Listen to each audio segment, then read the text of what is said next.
Hello my friends, welcome to the craft room. Okay, I am working on a couple of wedding project ideas and I thought I'd share what I've done. I showed a couple pictures of the before and after, and actually, hang on just a second, and I am gonna grab a before because this is the after and I don't have the before over here. These are these were mirrors. It's hard to show it without, and I cannot show myself, y'all. I have had a hard day. I am a hot mess.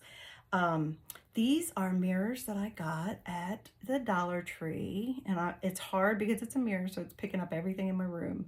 But they are like, it's still in the plastic. I haven't taken it out, but they are like a bronzy kind of copper. So I did share that already, and I painted them with, I've already said this, but I'm just repeating it, with a metallic ice blue paint from Folk Art. So I did the outside. So let me see if I can show, oh gosh, I'm trying to find a way to show you guys. And I'm not got the light on because you're not gonna be able to see what I'm doing.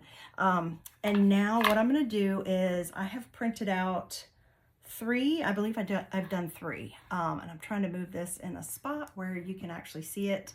That's why I don't have the light on. And then where you're not catching everything that's up on my ceiling.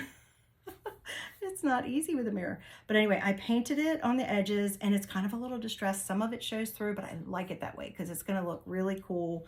I think like that.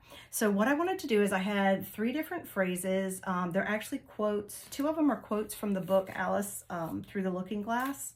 And then one of them is a C.S. Lewis quote. So what I did was I had, the bride had kind of suggested these to me, and then I found a font that I felt was kind of Alice in Wonderland looking, because they actually have an Alice in Wonderland font. This one was not the exact one, but I felt like it was close enough.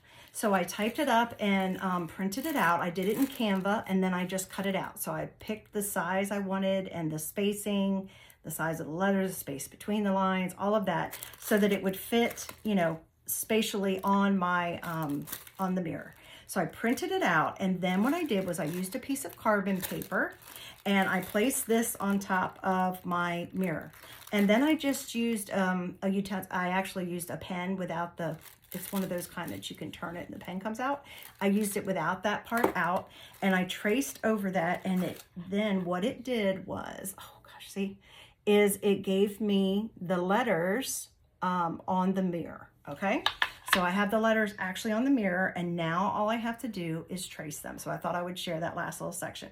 Now down here, I just freehanded this part where the quote was from. And for that, if you can see it, it's in silver. For that, I just used a real fine point Sharpie paint pen. And for the rest of it, I tried white. Now the silver doesn't show up well, but I didn't want that to be the focus. So that's why I didn't do it all in silver.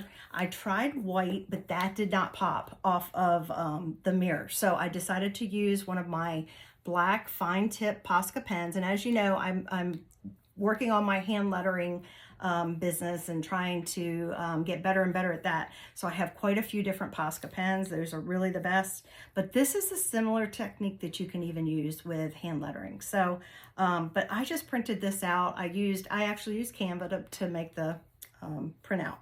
So I just thought I would bring you along. Now I found it easier to do it upside down. Okay, I'm trying to make sure I can turn it, but that you guys can see it. I found it easier to do it upside down. That way your brain isn't thinking about trying to write the letters itself. You really are just tracing what,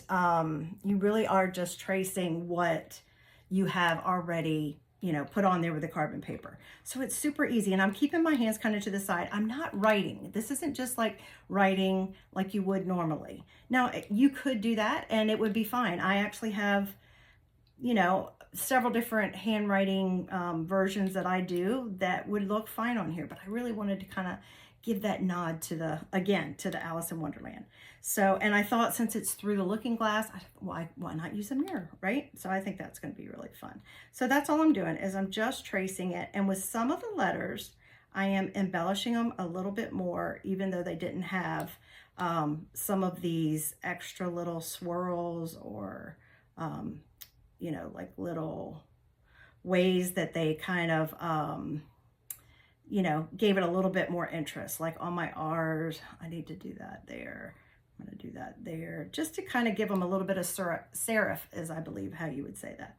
So they're kind of blocky, but they're also not exactly perfect. So they have a little bit of whimsy to them, but I played with the size of the letters and the spacing enough that so that it could actually be read, because if not, it could be a little bit difficult.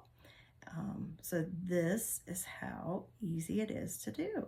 And you could do this with anything. You could even do this with a chalk marker if you wanted to be able to take it off, because obviously this is just for, you know, decoration. So if you wanted to reuse the mirror, you could do it in a chalk marker and then clean it off and use it for something else later on.